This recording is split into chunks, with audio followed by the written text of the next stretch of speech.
Me estaba diciendo el pastor cuando me saludó, me dice, bueno, Omar, tú dominas todo esto. Y yo le dije, no, es que a mí me da el frío olímpico todavía. Yo estuve con Noticentro 16 años y cada presentación era un reto. Cuando yo veo esas cámaras ahí, esa cámara roja ahí que te apunta, y más todavía cuando estoy aquí con ustedes, que es una misión que uno tiene de llevar esto, porque yo creo que tenemos que conocer los diagnósticos mentales, las condiciones emocionales, que no son necesariamente locura. Pues hay personas que creen que el que va al psiquiatra está loco. Y yo le digo a mis pacientes en Puerto Rico, no, los que están locos son los que están muchas veces afuera. Muchas veces, ¿verdad? Y cuando hablamos de locura, pues vamos a hablar más adelante que eso es un término que no utilizamos los psiquiatras. Los psiquiatras no hablamos de locura, de locos, no. Nosotros hablamos de psicosis, pero que es un tema que vamos a tocar luego, cuando el pastor me lo autorice. Pero nada, Dios le bendiga a Omar González. Ha sido una bendición de estar aquí con ustedes y compartir. Mi esposa está conmigo allá, está en la parte de atrás, Olga, la jefa, esa es la jefa. Bueno, la jefa en tu casa. En mi casa. Porque en mi casa hay otra jefa. Y entonces mi hijito Gaby, que no pudo venir, que Gaby pues le gusta mucho la iglesia porque dice que se parece mucho a la iglesia que él asistía. Y para sorpresa de nosotros, la iglesia donde él asistía, el pastor, es muy amigo del pastor Figueroa. Así que mira qué coincidencia las cosas, ¿verdad? Cómo se dan. Y mi hijo pues está contentísimo de estar aquí. Y estamos compartiendo con ustedes y Dios nos dirá, ¿verdad?, lo que nosotros vamos a hacer. Pero para mí ha sido un privilegio, estar aquí, que ustedes me acompañen y poder aprender de estas condiciones, de las condiciones emocionales. Sí, una de las cosas que hablábamos a principios del mes es que estamos tratando este tipo de temas, y este tipo de temas no es muy común tratarse en un foro así en las iglesias hoy día. Y realmente Dios nos ha permitido tener esa oportunidad. Dios utiliza de manera muy poderosa a los médicos, a los doctores. Tal es el poder con el que Dios usa a los doctores, que un médico escribió 2 de los libros más importantes que hay en la Sagrada Escritura, en el Nuevo Testamento. Estoy hablando del libro del Evangelio según San Lucas y el libro de los Hechos, que también el médico Lucas lo escribió. Y para nosotros es una alegría tremenda poder tocar este tipo de temas. Si usted tiene preguntas que quiera hacerle al doctor antes que termine la noche, en los asientos ahí al frente donde están los bolsillitos hay unos papelitos que nosotros utilizamos usualmente para peticiones de oración.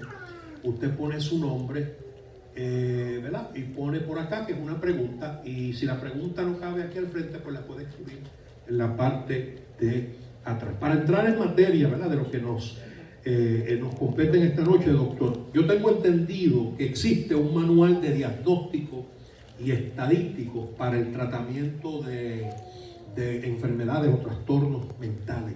Pastor, eso es correcto. Está lo que se llama el DSM. El DSM en inglés, la sigla en inglés, Diagnostic Statistical Manual. Un manual estadístico de las condiciones emocionales. Esto es un código de psiquiatría que se usa en los Estados Unidos. En los Estados Unidos se usa el DSM, DS.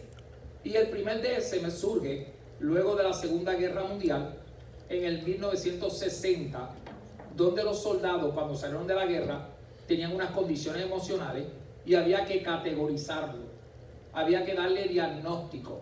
Y ahí surge el DSM-1 en el 1960. Luego surge el 2, el 3, el 4 y el último es el 5, el que está ahora el DSM-5, que fue publicado en el 2013, junio de 2013. Quiere decir que cada DSM tarda como unos 12 a 15 años cada edición. ¿Por qué? Porque aquí hay cientos de profesionales en toda la nación norteamericana, psiquiatras, psicólogos, trabajador social, y se reúnen por capítulos. Y es un trabajo bien extenso hasta que entonces surge lo que se llama el DSM. Es interesante decir que en el DSM-4 la depresión y la bipolaridad estaban en un capítulo llamado trastornos del estado de ánimo. Entonces, ¿qué pasa? Ellos muy acertadamente en el DSM-5 separan en capítulos ahora depresión aparte y bipolaridad aparte. ¿Por qué? Porque todavía hay personas que se confunden y dicen, doctor, yo tengo depresión y soy bipolar. No, eres una cosa o eres la otra. Porque la depresión es un polo y la bipolaridad, que la vamos a discutir el próximo miércoles, que es bien interesante que vengan, que es integrado con esto, es de dos polos.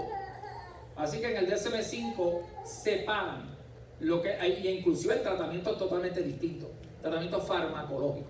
Eso lo vamos a discutir. Así que quiere decir que depresión aparte y entonces trastorno bipolar en el DSM-5 lo separan. Si fuéramos a decir este manual, el DSB, este manual, ¿en qué consiste? ¿De qué consiste ese manual? Este manual consiste de todas las condiciones emocionales y están establecidas con criterios, con rasgos bien definidos. Y los que no cumplan con estos rasgos, pues no tienen el diagnóstico.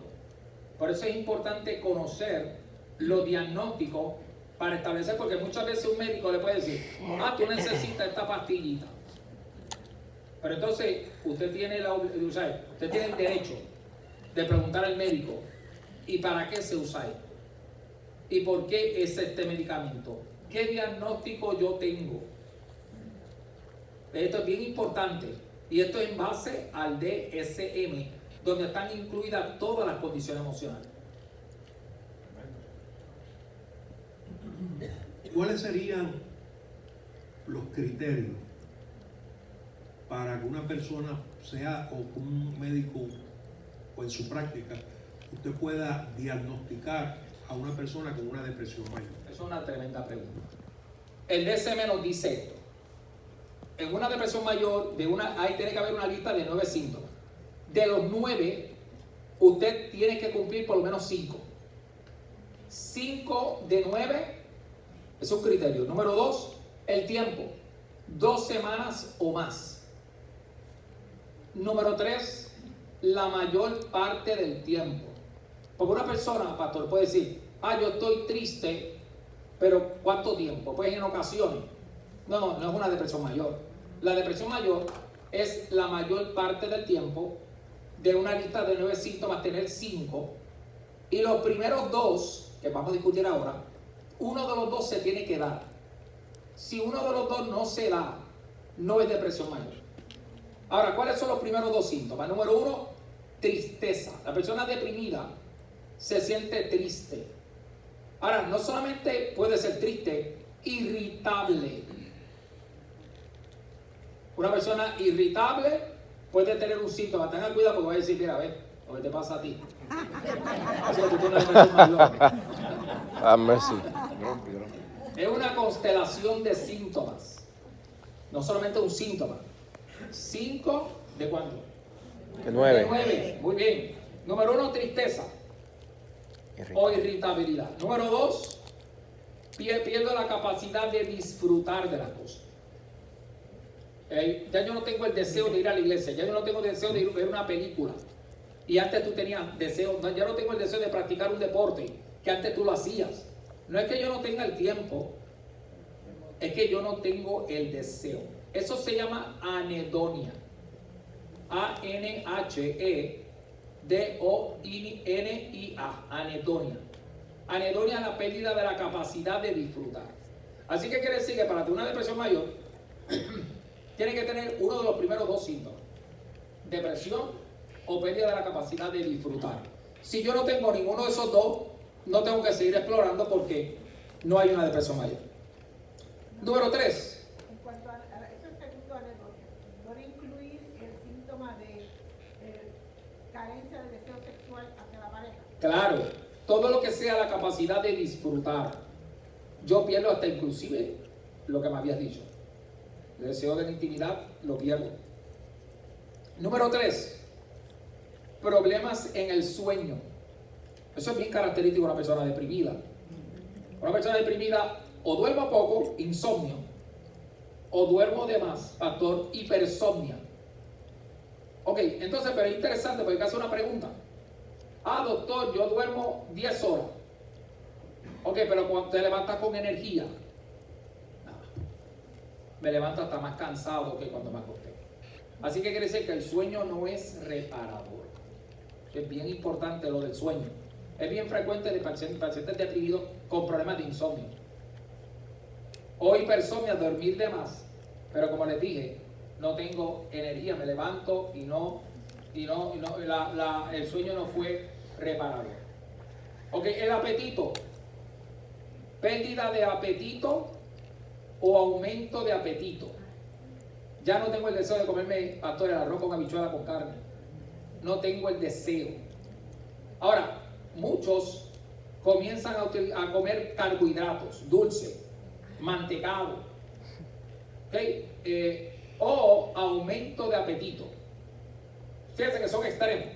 O pérdida de apetito o aumento de apetito.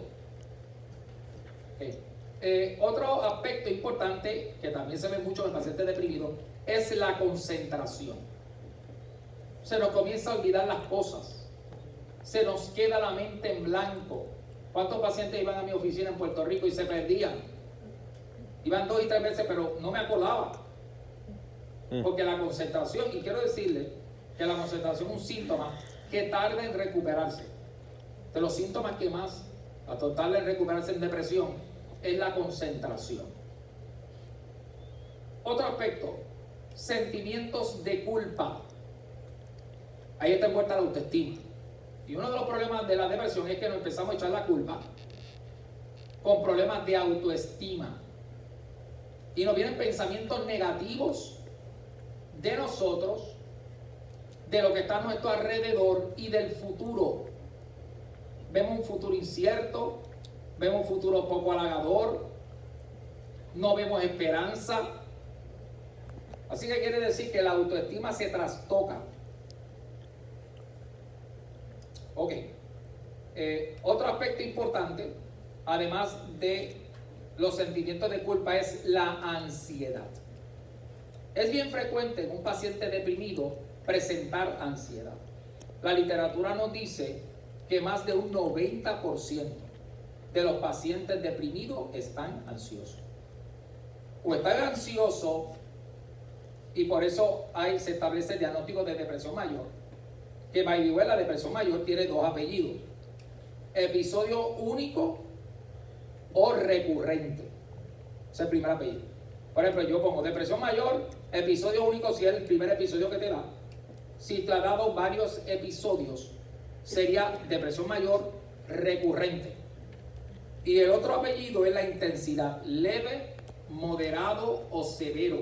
Eso es más subjetivo del profesional, ¿verdad? Yo veo un severo cuando no tengo ni deseo de bañarme. Doctor, llevo 3 días sin bañarme. Eso es lo último que se pierde, lo que es el aseo. Pues ya yo sé que es un paciente que posiblemente haya que referirlo a un parcial, que es una hospitalización que no es internarte, pero es una hospitalización ambulatoria intensiva. Ok. Otro aspecto importante, y no es porque estoy diciendo el último sea el menos importante, son las ideas de muerte. Yo prefiero estar muerto. Si muero, yo sé que no le va a hacer falta a nadie. Esto es bien importante y no cogerlo como si fuera un vacilón, un relajo. Un adolescente, eso se le va a pasar. No. Usted puede hacer preguntas sencillas. Ok, y no lo juzgue primero. ¿Cómo lo vas a hacer? Eso me acuerdo en un programa de radio que tuve, cuando la mujer tenía deseos de morirse, de suicidarse. Y yo le pregunto por radio. La gente creía que esto era algo que estaba planificado, no era en vivo. Y yo, ¿cómo lo piensas hacer? Con una soga. ¿Y dónde está la soga? Está debajo de la cama. Y yo algunas veces me sostengo, trato de sostenerme a ver si me aguanta la soga. Definitivamente ahí llamamos y se pudo hospitalizar esa paciente. Y mucha gente creía que esto era algo montaje. Y fue una realidad. Así que las ideas suicidas, las ideas de muerte, ese es otro síntoma. Así que quiere decir que son de 9 síntomas, 5 síntomas, la mayor parte del tiempo, por 2 semanas o más. Si nosotros fuéramos a cualificar unos factores que llevan a una, o pueden llevar a una persona a ese, o a un paciente a la depresión, ¿cuáles serían esos factores? Sí, pastor. Número 1, la herencia. Se ha encontrado que estos son condiciones que se heredan.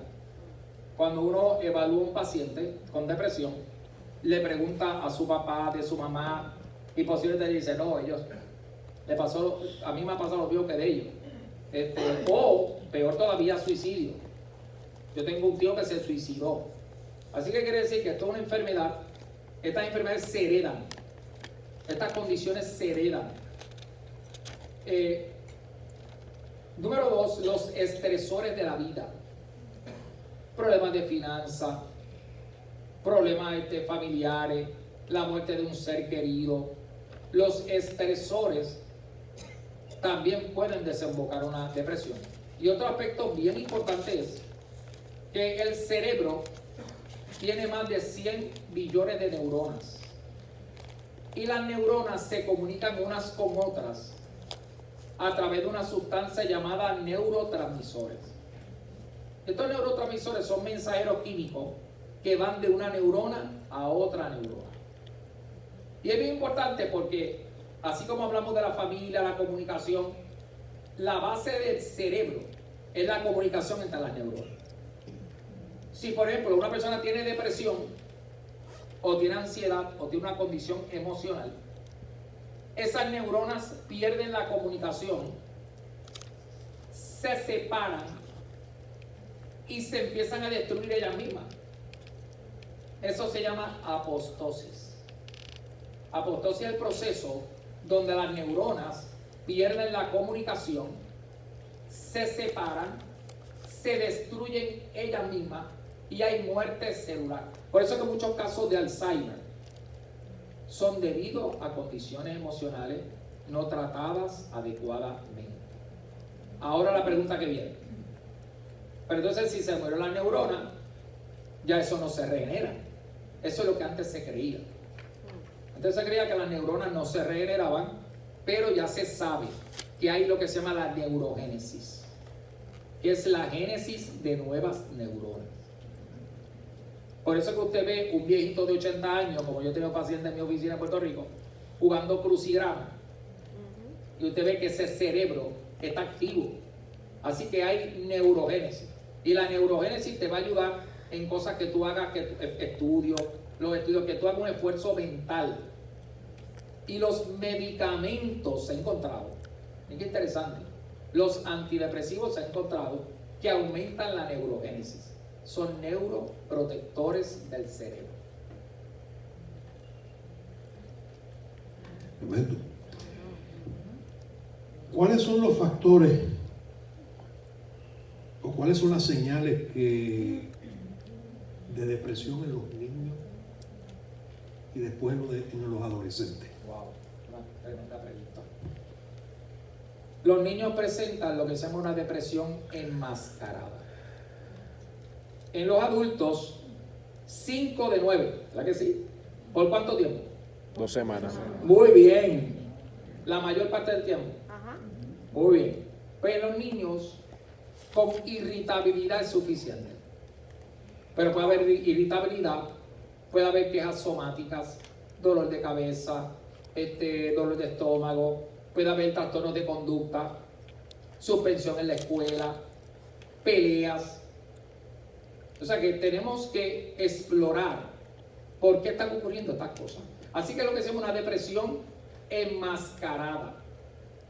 Y los factores de riesgo son, número 1, en un adolescente que sea o adulto o joven, 15 a 24 años de edad. Es un factor de riesgo. 15 a 24 años de edad, donde es una etapa donde hay mucha tensión, donde hay cambios físicos, cambios emocionales, presión de grupo, El joven no tiene los mecanismos para bregar contra las frustraciones, no tiene mecanismos adecuados de defensa. Otro factor de riesgo en los adolescentes en suicidio sería si tiene una condición emocional persistente. Si tiene depresión o tiene bipolaridad, eso puede desembocar en un suicidio. Se ha encontrado, los datos nos dicen que el 90% de los niños, de los adolescentes y adultos jóvenes que se suicidaron, 90 tenían una condición emocional antes de eso. Así que, número 2, son 2 factores. Número 3, el que un familiar haya intentado suicidarse, aunque el suicidio no es una herencia, no se hereda, pero lo que produce el suicidio, que es depresión, bipolaridad, eso tiende a heredarse y puede correr en familia. Y número 4, los problemas que el niño experimenta durante la infancia, el bullying. Todo esto, el bullying, la poca comunicación de los padres, todo esto también puede desembocar en depresión. Inclusive, pastor y hermanos, hay medicamentos aprobados por la FDA, medicamentos antidepresivos que están aprobados desde los 8 años de edad. Así que hay niños, ¿verdad? Yo vi hoy una, estos nenes de 7 años, 6 años. Hoy había una de 9 años con depresión mayor. Su mamá la cedió, y la mamá oye voces, ha estado escuchando voces, no sabemos si es una esquizofrenia. Y el papá estuvo en adicción a droga. Así que esa nena, ¿verdad? Está siendo criada por su abuela paterna y ya tiene un episodio de depresión. Esto es muy importante, y eso lo van a ver en bipolaridad, que el episodio de depresión en los niños tenemos que estar vigilando, porque no sabemos si es una antesala a la bipolaridad. Y la bipolaridad es una condición devastadora. Sí, porque la gente cree esto como un vacilón, o sea, si tú eres bipolar o tú eres tripolar. Esto es una condición incapacitante. La depresión incapacitante. Inclusive, según la Organización Mundial de la Salud, la depresión mayor superó las enfermedades cardiovasculares en cuanto a incapacidad. O sea que según la Organización Mundial de la Salud, ya la depresión mayor está en el tope de la enfermedad incapacitante a nivel mundial. Llega este paciente y presenta todos los síntomas que usted ha mencionado, y usted determina que tiene una depresión mayor. ¿Cuál es el tratamiento a seguir? Es una combinación de 2 cosas. Digo, yo lo voy a decir más todavía, yo lo voy a decir la principal, y yo se lo digo a todos mis pacientes. Tú vas a una iglesia, yo hablo de la parte espiritual primero. Tú estás buscando de Dios. Tú vienes, gracias a Dios, viene una joven no está aquí, que ya está visitándonos, y yo le hago la invitación, pero no hay ninguno. Tú estás buscando de Dios, es bien importante. Mira, experiencias que me ayudan. Entonces, además de eso, la psicoterapia, que es la terapia hablada por un profesional, donde va a hablar este paciente todo lo que tú sientes. Y es importante porque vas a ver muchos pensamientos negativos. Muchos pensamientos negativos. Es importante, pastor, aquella famosa historia de Moisés. Y cuando Moisés manda, ¿verdad?, a estas 10 personas para que fueran a la tierra que fluye leche y miel. Y entonces ellos van y le dicen: ustedes me vienen y me dicen qué es lo que ustedes encontraron. Entonces 8 de ellos dicen: no, nosotros fuimos y es verdad, la tierra fluye leche y miel, es cierto, pero, y ese pero es que las ciudades son bien fortificadas, habían unos gigantes. Y mira lo que dice después: y a nuestro parecer somos ¿qué? Langostas. Fíjate cómo el pensamiento negativo va invadiendo poco a poco al ser humano. Por eso es que estaba Sammy hablando en el mensaje, muy interesante. Y es que tenemos que tratar de huir a esos chupadores de energía. Están por ahí. Están ahí invadiendo el mundo. Energía Y uno negativa. los ayuda, uno trata de ayudarlos. Y uno ayuda a las personas, pero es como una señora que estaba yo hablando de terapia cognitiva, tratando de convencerla de los pensamientos negativos en mi oficina. Y en una que yo te diga, la tengo ya para la terapia, para yo modificar el pensamiento, y dice, yo sé por dónde usted va, doctor. Usted no me va a convencer a mí. Ay, Dios mío. Y tú puedes hablar a una persona, pero tiene esos pensamientos ahí horribles del futuro, de lo que está a su alrededor, no tienen esperanza. Entonces, la terapia cognitiva lo que habla es eso. Que, by the way, Adler fue el que la creó, pero no fue Adler. En la Biblia mismo habla de terapia cognitiva. Eso fue un copiete, lo que hicieron ahí. ¿Cierto, pastor? Una realidad. El apóstol dice todo lo bueno, todo lo honesto. Ay, María, eso es precioso. Todo lo honesto, todo lo Oh, puro, todo lo amable, todo lo que es de buen nombre. Exacto. Si hay virtud alguna, si algo digno de alabanza, en eso pensar. Terapia cognitiva. Eso es terapia cognitiva. Wow. Entonces, pastor y hermano, la psicoterapia es vital. La parte espiritual, la psicoterapia y los medicamentos. Y es importante decirle algo, que los medicamentos actúan en neurotransmisores. Y hay 3 neurotransmisores básicos que tienen que estar envueltos en las condiciones emocionales. Número 1, que quizás usted lo ha escuchado, la serotonina.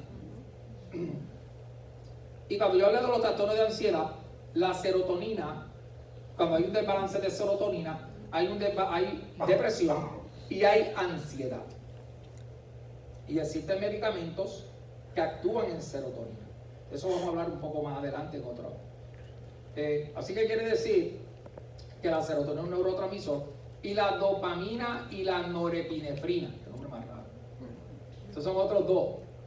Y estos tienen que ver con la concentración, con lo alerta. Entonces hay medicamentos que actúan en dopamina y norepinefrina. Quiere decir que si una persona viene deprimida, sin energía, pues yo puedo hacer combinaciones. O viene con ansiedad, pues yo puedo hacer unas combinaciones de indicar un medicamento que actúe en serotonina y otro que actúe en dopamina y norepinefrina. Y después yo voy a hablar más adelante. Cuando tengo pensando, vamos a hablar de los medicamentos que actúan en cada uno. Así que quiere decir que la parte espiritual, la psicoterapia y el tratamiento farmacológico es importante. Ahora, es bien importante decir esto. Doctor, ¿y cuánto tiempo yo tengo que usar el medicamento en una depresión? Una buena pregunta. Bueno, la literatura nos dice que en un primer episodio el tratamiento es por 1 año. 1 año. ¿Por qué? Porque usted en 1 año, el problema es que usted, esto es como los antibióticos, en 2 o 3 meses, ya yo me siento bien. Entonces dejo el medicamento y caigo en lo que se llama en inglés un relapse. Caigo en una recaída. Y la recaída tiende a ser peor que el episodio anterior. Así que en una depresión mayor, primer episodio, 1 año. Segundo episodio o subsecuente, nos dice la literatura, el tratamiento es indefinido. Quiere decir que esto es un tratamiento a largo plazo. ¿Verdad? Y esto es como la diabetes, como la hipertensión. ¿Verdad? Por ejemplo, los antibióticos, yo dejo el antibiótico para 10 días, al 5.º día lo dejo. ¿Qué va a pasar con el microorganismo? Crea una resistencia. Pues en la depresión pasa esto. O sea, el tratamiento es un tratamiento a largo plazo. Yo veo un paciente, digamos, cada mes en lo que yo ajusto la medicación y luego entonces le doy cita cada 3 meses que se tome su medicamento todos los días. ¿Okay? Así que quiere decir que la